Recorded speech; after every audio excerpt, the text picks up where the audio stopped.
What if I told you that miracles are not just extraordinary events reserved for a chosen few?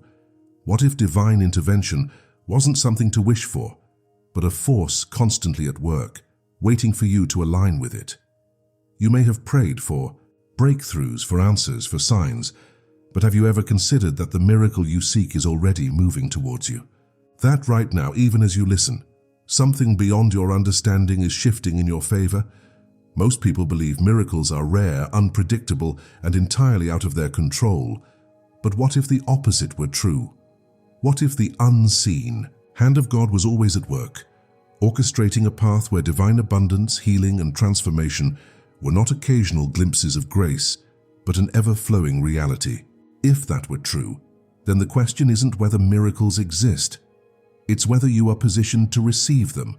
Some call it faith, others call it destiny. But the undeniable truth is this: those who walk in expectation of miracles experience others, not because they are special, but because they understand the secret that divine power responds to unwavering belief. Imagine standing before an open river filled with limitless, rushing water.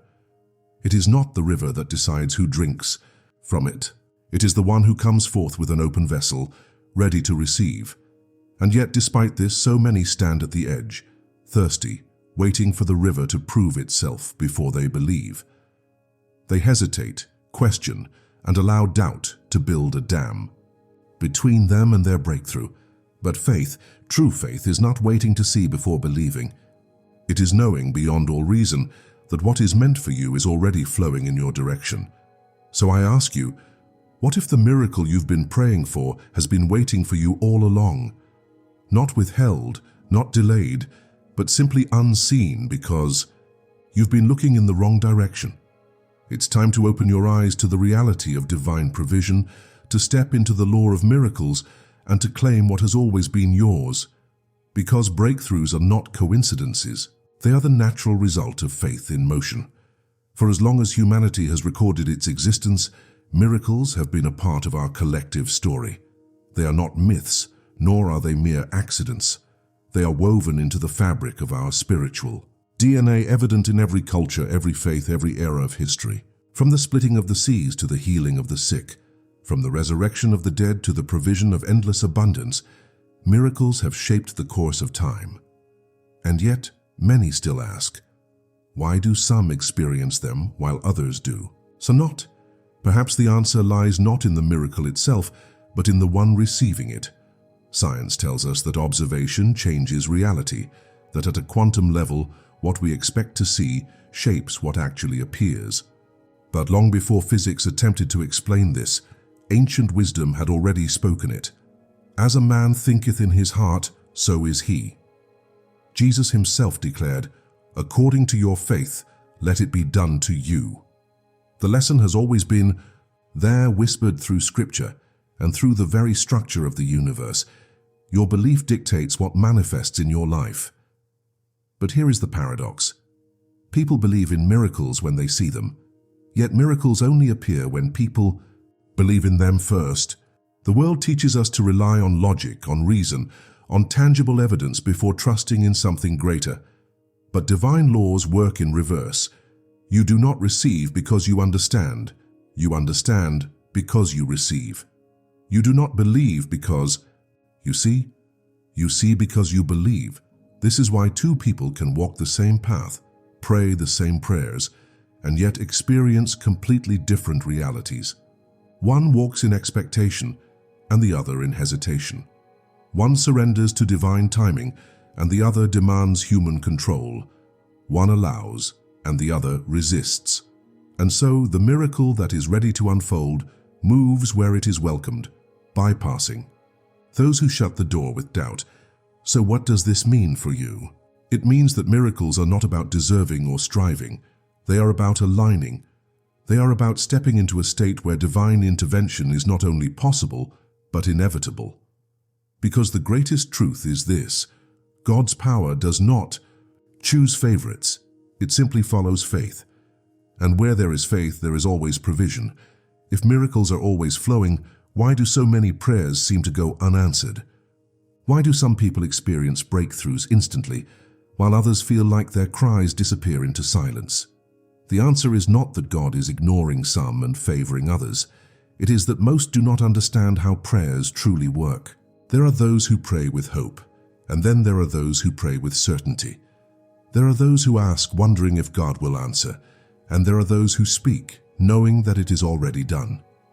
This is the difference between a request and a declaration, between wishing and knowing, between hoping and activating. When Jesus said, "Whatever you ask for in prayer, believe that you have received it and it will be yours," he was not offering a suggestion. He was revealing a divine law. Not believe that you might receive it, not believe that you could receive it, believe that you have received it. Past tense, already done. Yet most people approach prayer like a transaction, bargaining with the divine, pleading, negotiating, promising to be better if only their request is granted. But God is not a negotiator. He is a provider. He does not respond to desperation, he responds to faith. And the language of faith is not begging, it is declaring. Think of it like this. A child does not wonder if their loving parent will provide for them. They do not plead for food, hoping they are worthy of it. They expect it because they know the one who loves them has already set it aside. In the same way, when you pray, are you approaching God as a distant force who must be convinced? Or, as a loving Father who has already prepared everything you need? This is where most prayers fall short. They are spoken from a place of lack, not from a place of divine expectation. A breakthrough prayer does not ask, "God, will you do this for me?" It declares, "God, I thank you that this is already done." It does not hope for change, it activates it. But then comes the final challenge, waiting. Because if it is already done, why do we not always see it right away? This is where faith is tested. When a seed is planted, the tree does not appear overnight. But does that mean the seed is not growing beneath the surface? Does that mean the miracle is not in motion? Most people abandon their prayers in the waiting, period. They pray, they declare, but then they doubt. And in doing so, they dig up the very seed that was beginning to take root. But those who truly understand breakthrough prayers do not waver. They do not question. They do not watch the clock wondering when the miracle will arrive. They stand firm, knowing that the moment they spoke it, it was set into motion. So here is the real question. When you pray, are you merely asking or are you activating? Because if you truly believed your miracle was already on its way, you would not plead. You would not worry. You would not doubt. You would thank God in advance. And that is when the shift happens. That is when heaven responds. That is when you move from waiting for a breakthrough to walking in one. Faith is not just a belief, it is a force, a divine current that shapes reality, bending the unseen into the tangible. Those who understand this do not walk in uncertainty, they walk in expectation. They know that faith is not hoping something will happen, it is knowing that it already has, even before the evidence appears. But here lies the challenge. The world teaches us to believe only in what we can see, measure, and prove. It conditions us to require validation before trust. Yet, divine law operates in reverse. You do not see in order to believe, you believe in order to see. This is why so many remain stuck, waiting for external confirmation that their breakthrough is coming when in truth, their breakthrough is waiting for them to believe. Look at the stories of those who have walked in undeniable faith. A woman who had nothing, yet declared she was already provided for, and suddenly doors of abundance opened in ways she never expected. A man who faced a diagnosis that seemed hopeless, yet spoke life over his body and defied all medical predictions. These are not accidents, these are not exceptions. These are the results of unwavering certainty. Even science echoes this truth. Studies show that belief has the power to alter the physical body, to heal, to create, to transform. The brain does not distinguish between imagination and reality. What it accepts as true, it begins to manifest. If this is the case in the physical, how much more powerful is it in the spiritual? And yet, despite this, people continue to doubt. They pray for miracles while expecting nothing.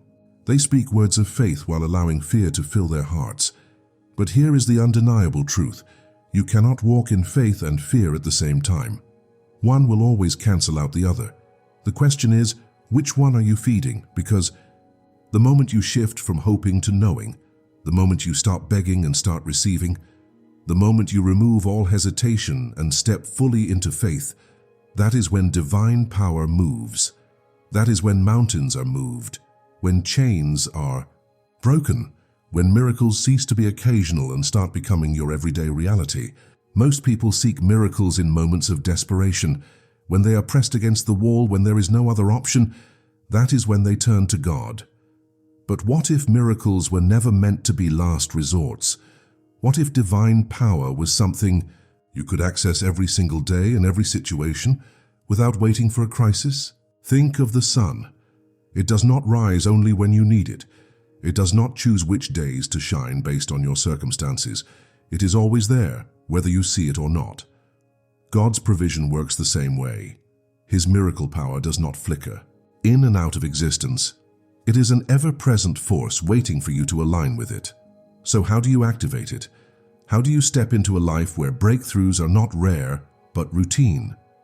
It begins with your daily practice, your words, your thoughts, your unwavering decision to declare what is true in heaven before you see it on earth.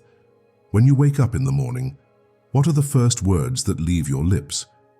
Are they complaints, anxieties, thoughts of lack? Or do you set the spiritual atmosphere by declaring, "Today I walk in divine favor. Today provision follows me. Today I step into miracles that are already unfolding for me." Because your words are not just sounds, they are seeds. Every declaration you make plants something in the unseen. And what you plant you will harvest. Speak fear and you will see reasons to fear. Speak lack and you will experience lack. Speak abundance and heaven itself will align to pour it into your life. This is why gratitude is the most powerful activator of miracles. It is not just an emotion, it is a signal, an instruction to the universe that you are ready to receive.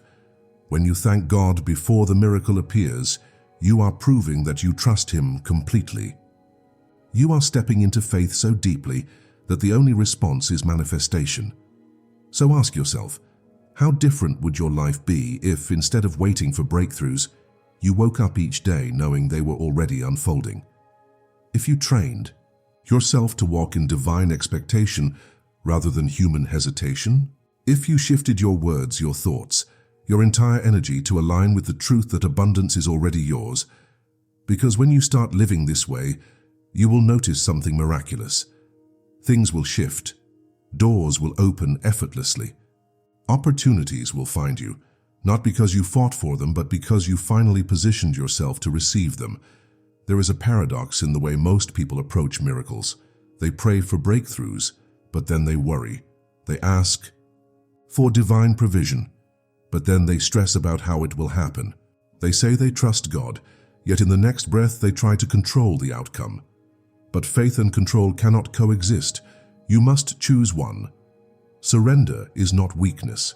It is power. It is stepping into the highest level of trust, where you no longer wrestle with uncertainty, but rest in divine certainty. Because here is the truth. The moment you release the need to control, you open the way for God to move. Think of a clenched fist. When your hands are tight, holding on to fear, stress, and doubt, nothing can be placed into them. But the moment you open your hands, the moment you release your grip, you create space. And in that space, God pours His abundance. This is why so many block their own blessings without realizing it. They pray for financial miracles, but they worry about money. They ask for healing, but they keep focusing on their pain. They plead for opportunities, but they fear stepping into the unknown. And in doing so, they unknowingly close the very doors that were meant to open for them. But here is the secret. Let go. Stop trying to control what was never yours to control. Stop analyzing, overthinking, questioning how and when the breakthrough will come.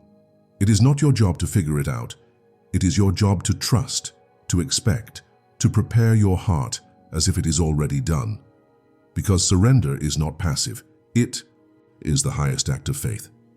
It is standing before the storm and saying, "I am not afraid because I know who is in control."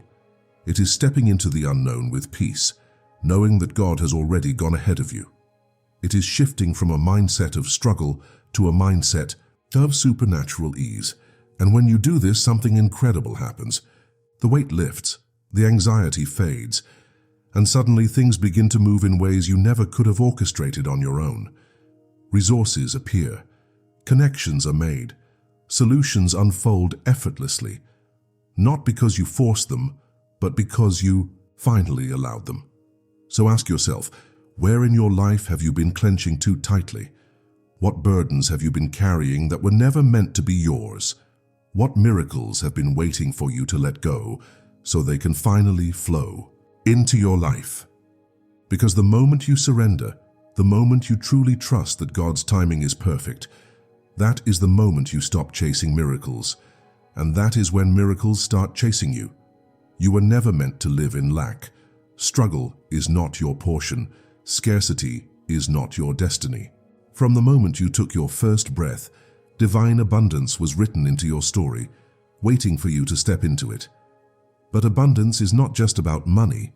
It is a state of being, an overflow that touches every area of your life, your relationships, your health, your purpose. It is the divine order of things, the natural way in which the universe was designed to function. Look around you. Nature itself is abundant. The stars do not count themselves to ensure there are enough. The rivers do not limit their flow. The trees do not ration their fruit. Everything in creation operates in overflow. So why do so many live in lack? Why do some struggle endlessly, while others seem to walk in effortless provision? The difference is not in God's willingness to bless. It is in our willingness to receive. Because abundance does not respond to desperation. It responds to alignment. If you believe wealth is scarce, it will be. If you see yourself as lacking, lack will follow you. But if you begin to see yourself as a vessel for divine overflow, everything shifts. Your mind expands. Your energy changes. Doors that were once closed swing open because now you are a magnet for provision. The greatest deception is that you must fight for abundance when, in reality, you were created to walk in it. But walking in it requires one thing: trust. Trust that God's supply is infinite. Trust that what you need is already on its way. Trust that the very moment you release your fears, the floodgates of heaven open. Because wealth is not about numbers. In a bank account, it is about alignment with divine flow. And once you step into that flow, you will see that you never had to strive for it. It was always waiting for you.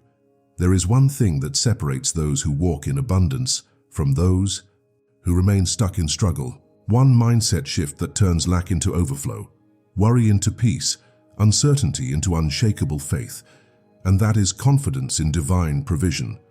Most people live in a cycle of doubt. They question whether they are worthy. They wonder if God has truly planned abundance for them. They hesitate, waiting for external validation before they dare to believe. But the truth is, confidence is not the result of blessings, it is the cause. Those who receive the most are those who expect it the most, not with arrogance, but with the deep knowing that God does not make empty promises. Think of a child who trusts completely in their parents' love. They do not wake up questioning whether they will be fed, clothed, protected. They do not analyze whether they deserve it. They simply receive because they trust in the one who provides. This is the kind of trust you are called to have with God. A trust so deep that you no longer question, no longer beg, no longer fear, because you know that provision is guaranteed. Confidence in divine provision is walking through life with the assurance that you will never lack. It is making decisions not out of fear but out of faith. It is knowing that what you need will arrive exactly when you need it. Because God is not a man that he should lie. If he has spoken abundance over your life, then it is already written, already done, already waiting for you to claim it. And when you walk in this confidence, something shifts. Worry disappears, fear dissolves, and suddenly the things you once chased start chasing you. Opportunities, favor, unexpected blessings. They find you, not because you fought for them, but because you aligned with them. This is the secret that the world does not teach. Abundance does not come through endless effort, through struggle, through proving yourself. It comes through trust, through knowing, through standing so firmly in your divine inheritance that nothing can shake you. So ask yourself, do you truly trust that God is your provider? Or are you still trying to make it happen on your own? Because the moment you release control, the moment you step into full confidence, that is when everything begins to flow. Your wealth is not just for you. It is a divine tool, a resource given to you so that you may impact the world, transform lives, and fulfill a higher purpose. Abundance is not about personal comfort. It is about kingdom expansion, about being a vessel through which divine provision flows. Too many people fear wealth as if it is something that could corrupt them. But the truth is, money is neither good nor bad. It is a magnifier. In the hands of the righteous, it feeds the hungry, builds communities, spreads light. It is a tool, meant to be used for good, meant to uplift, meant to serve. This is why God does not bless with small measures. He blesses in overflow, so that you may not only be taken care of, but so that you may take care of others. Because, true, wealth is not in what you have, but in what you are able to give. Think of the great figures throughout history who walked in divine abundance. They were not just rich in material wealth, they were rich in generosity, in purpose, in impact. They understood that when God blesses, He blesses with the expectation that you will be a blessing to others. So when you pray for financial increase, understand that it is not just for your personal gain. It is for something greater. It is to build, to restore, to lift up those who need it. And the more you give, the more you receive, because that is the law of divine abundance. Wealth is not meant to be hoarded. It is meant to flow. And when you step into that flow, when you use what you have been given to serve, you unlock a level of abundance that never runs dry. Because when you become a giver, you tap into the greatest spiritual principle of all. What you sow, you shall reap. So let go of the fear of lack. Step into the truth that your wealth is not just for you. It is for something far greater. And as you walk in this mindset, you will see the doors open, the resources flow, and the impact you were meant to make begin to unfold before you.